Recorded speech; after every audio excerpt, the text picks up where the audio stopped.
It was a celebration fit for a centenarian.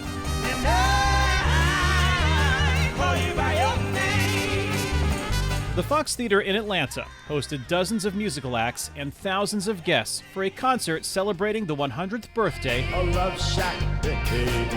of Georgia's former governor and U.S. President, Jimmy Carter. And it's a way to be together, and I think that is who he is fundamentally. Jason Carter believes the concert, featuring some performers who campaigned for his grandfather in the 1970s,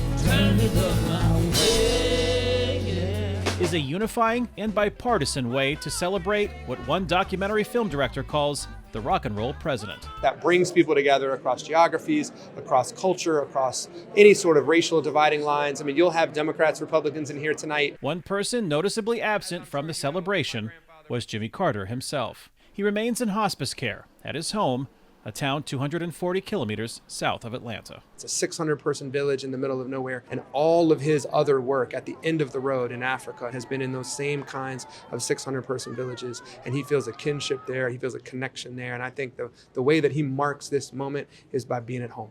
Jimmy Carter celebrates his historic birthday milestone quietly at his home here in Plains, Georgia, where on October 1st, 1924, Lillian Carter gave birth to the first U.S. president born in a hospital.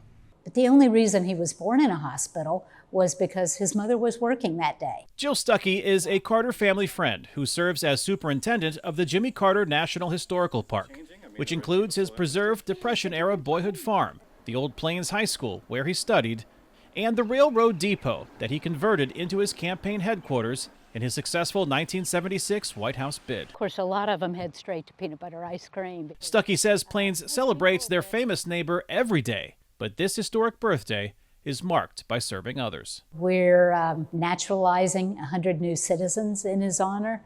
Carter's milestone is a bittersweet occasion in Plains.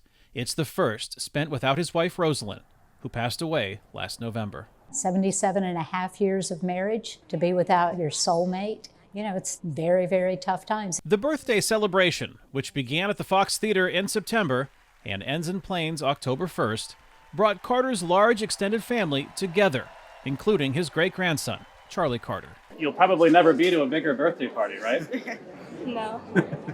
Maybe it's 101. Carter also holds the record for the longest post-presidential career.